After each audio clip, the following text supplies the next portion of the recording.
had a thought as it was slipping through my mind. I think it might be time for some new intro music. Maybe some changes going on. I mean, it's been on almost, 600 episodes, getting pretty close to that. Welcome to How to Build a Tent. My name is Matt Williams. Today, I want to tell you a little story about how risky institutional investors are after we've been hearing how the Wall Street Bets guys, the GameStop, GME trading, those guys are being risky and they don't know what they're doing. But when the institutions do the exact same things, it's absolutely astounding to me that there's two narratives. We live in, it's a tale of two cities. And I'm taking that to mean that there's two sets of rules for two different groups of people. I don't know what the exact original intent of that was, but we have two sets of laws, which means we don't have laws anymore. We have two sets of standards for our institutions. We have two sets of standards for social media. We live in two different worlds. And we hear about recklessness. We hear about insurrection. We hear about threats, depending on what ideological side or what populist versus communist side we live on, which means that we don't have any objective standards anymore in this country, and we truly are being judged. Every single institution that we held up to a high standard, including our financial systems, God is judging and bringing to light how much of a fraud it is. Because any time you reject Christ from any area of life, you become a fraud. You become a phony by net definition, because Jesus Christ is the truth. Because he is the truth. So when you remove him out of things, you become a fraud because the truth is not there. You're fake, you're a phony, you're a liar. And that's what we've seen the last year. Is there any institution left? The teachers won't go back to school. They want to get paid to not work. The medical professions lied to us about masks, about the safety of the vaccines, about how many people were going to die, about lockdowns working. Our political system, our elections are a fraud. Miramar, on the other hand, their military actually is doing something about it. Our military, not so much. They're going to be enforcing and making a high priority the global warming or whatever it is today. Is it cooling? Is it warming? I don't know, which is, I can never keep track. Every year it changes. Every year it seems like it's 8 years or 10 years we're all going to die. I think we started saying that. Al Gore started saying that in 2003. In 10 years we were going to die, and it's 20 years later. All that to say, we need Christ. So if you want to help support us as we proclaim the lordship of Jesus in every area of life and removing the facades, removing the frauds, and providing a perspective that reinforces the truth, then go over to flfnetwork.com, put an HTBT in a memo field, get a sweet mug, support the show, get support the network as we are doing just that, proclaiming the lordship of Jesus to every area of life. You get tons of sweet benefits. You get discounts on our conference that we're having two this year, one in South Dakota and the other one, I believe, still going to be in Franklin, Tennessee. And you get stuff behind the paywall and all that good stuff. So thank you for everyone who has supported us. I really appreciate it. Now, I want to read this article because it's amazing. This GameStop thing is not going away. And I just want to, before we get into this article, which I think is really good by ZeroHedge, I recommend you following them if you want to stay up to date and not be brainwashed at the same time. I think they do a really great job. But if we are looking, and I get into a lot of debates on social media about this, which, by the way, Gab, follow me there, at Matt Williams. You can also watch the shows on Gab TV as well. I'm really looking forward to helping support a Christian platform and not be censored. It's really fantastic. But what I wanted to say was, if you are looking at this Wall Street Bets thing just from a bubble financial get rich quick kind of scheme, you're missing the whole picture. I think I've talked about it before, but this is an overarching battle. This is another element of the civil war that's coming among us, and it's just a different battlefield. There was the 2016 populist uprising of Donald Trump. Then there was Parler. Then there was this, Wall Street Bets.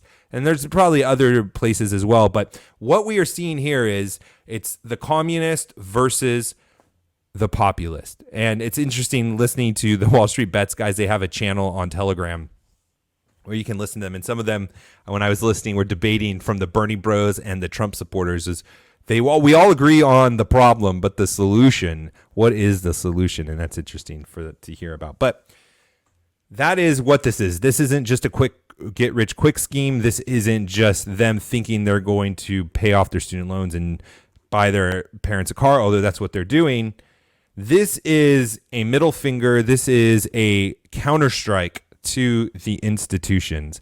And one of the things that we're hearing, and why I wanted to list this for people that aren't really involved in the investment area or don't really pay attention to what's happened in the past, we're getting pegged, or the Wall Street Bets guys are getting pegged. I say we because I'm totally rooting for them, even though I do have some puts on the stock because I'm waiting for the bubble to burst. I mean, obviously GameStop is not worth that. We'll see how long they hold out. I didn't buy some puts that were going to expire anytime soon. Definitely push those out. So I'm not really like sweating it, and I want to see how long they can hold it. But just to be honest, in full disclosure, where I'm at financially. But these people are getting pegged like they're reckless and they don't know what they're doing. And what's going to happen, like I said in a previous show, is that the institutions that have control of the lobbyists that pay the politicians, like we saw with Elizabeth Warren coming out and saying that we need to investigate the retail investors, the little guys like you and me, and not like the institutions and what they've been doing, because we don't know what we're doing, reckless things that institutions and people with certifications would never do. It's us that we don't know what we're doing out of the problem. But really all it is the little guys are sticking it to the man, and the man is going to go call their big brother, the government, to enforce this battle. Basically, they enforce the crime against them now, where they've lost billions and billions of dollars. They don't like it, and they're going to fight against it. But they're not going to do it directly. They're going to go get their big brother to come in with the hammer and squash us. But just let's go to this article, ZeroHedge. It is titled, "Yes, Virginia, the system is clearly rigged." And then he goes off with some disclaimers, but I just want to read this one part of the history of what some things have happened in the past, just like this, just as risky. With that out of the way, let's review. And he was talking about the disclaimers about how you shouldn't be like doing the speculating betting. Let's review something important that happened last year when big cap tech stocks like Tesla and Apple started exhibiting unusual volatility to the upside. It turned out that SoftBank, one of the largest institutional investors in the world, had been executing a dangerous strategy of buying record amounts of out-of-the-money call options on those stocks. That means that the strike price of the option was not reached yet by the stock. The stock had to increase in value to hit the money where they can execute their options. Their actions forced some of the options trading establishment into something called a gamma squeeze, a positive feedback loop that can be thought of as the options market's equivalent of a short squeeze. Here's the FT. The surge in purchases of call options, derivatives that give the user the right to buy back a stock at a pre-agreed price, has been the talk of Wall Street, as the sheer size of the trades appear to have exacerbated a melt-up in many big technology stocks over the past few months. In August alone, Tesla's shares shot up to 74 cents, while Apple's gained 21%. Percent. There's no percentages here. It's reading percent. Sorry. Tesla's shares shot up 74%, while Apple's shot up 21%. Google's parent Alphabet rose 10%, and Amazon's 9%. One person familiar with SoftBank's trade said it was gobbling up options on a scale that was even making some people within the organization nervous. People are caught with their pants down, massively short. This can continue. The whale is still hungry. And this article also points out that it was generally understood that SoftBank was doing with billions of dollars was dangerous. Not only could it end badly for them, but it had painted other players into a corner, creating a dangerous dynamic that could reverse abruptly. So if you didn't catch any of that, basically what happened was the SoftBank was making risky moves to drive up stock, just like the Wall Street Bet guys. And nothing happened. And it's great. They go down and say, now, knowing all of that and having seen the systemic crackdown on retail investors executing a similar strategy last week, talking about the Wall Street bet guys. So knowing that we're talking about cracking down on these retail investors, we can ask a few simple questions. How many of SoftBank's service providers refused to execute their trades? How many banks, prime brokers, or option dealers said, sorry, this is a dangerous strategy that will end badly. Plus, it puts the rest of the market at risk. You can no longer buy call options on these particular stocks. That didn't happen. Second question, how many veteran and financial reporters working in TV or print expressed shock or outrage? How many pontificated out loud about the blatant disregard for fundamental analysis? None of them did. How many people at the SEC, the Federal Reserve, the Treasury, or even the White House actively monitored the situation and worried about the safety of the market? None of them did. How many people within the traditional financial establishment argued that perhaps we need tighter regulations to prevent this sort of thing from happening? None of them did. None of them did. Because we don't live in a nation of laws. We don't live in a nation of rules. We live in a tale of two cities, where when one group, one ideological bent, it's treated one way, and the commoner, the peon, the person that doesn't fit in with the establishment gets treated like another. That's where we are in a society. And we don't have a military to save us like Myanmar does, where they believe the election was fraudulent in their election, and so the military is cutting power and taking over to do something about it. Where's our military? I'm still waiting. Still waiting. All right, I want to talk to you about some more good news. I'm sorry. I mean, I'm going to try to be as positive and give silver linings as much as I can, but there's just going to be some bad things coming, guys. There's just going to be some bad things coming. All right, I want to talk to you about a new sponsor to the show, and I'm actually really excited about them. Dave Ramsey plan supporters, the ones who love putting the money in the envelope.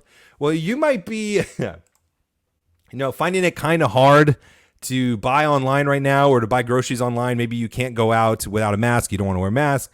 And you're trying to figure out how can you still do the envelope concept where you use cash, but you can buy online.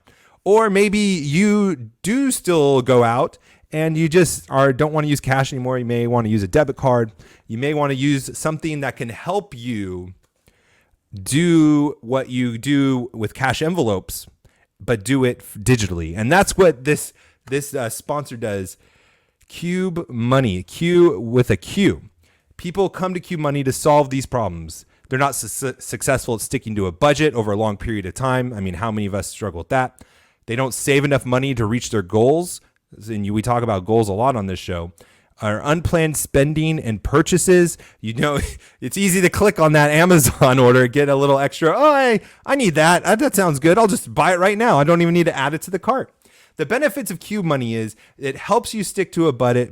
It helps you save more money, and it helps people spend with a purpose and intention and not just have those impulse buys.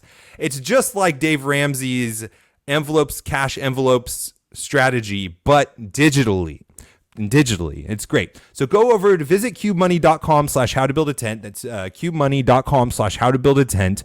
And check it out. You could create an account for free. I created an account for free, and you could just try it out. This is so great. This is an opportunity for you to digitize the cash envelope strategy and try it out for free and see if you like it. And even if you haven't done that cash envelope strategy and you're looking to do those very safe things, is to get those impulse buys under control, save money, stick to a budget, go over there, support the show, and check them out. cubemoney.com/howtobuildatent. And check it out for free. I signed up for free and didn't have to pay anything. There's a tier for free, and then there's upgrades if you like it and enjoy it and want to expand. So check it out, Cube Money. All right, this is what's disturbing to me, is that our side, I mean, there's a lot of things disturbing to me, quite honest. But our side is still not talking like we've been conquered. And I don't get it.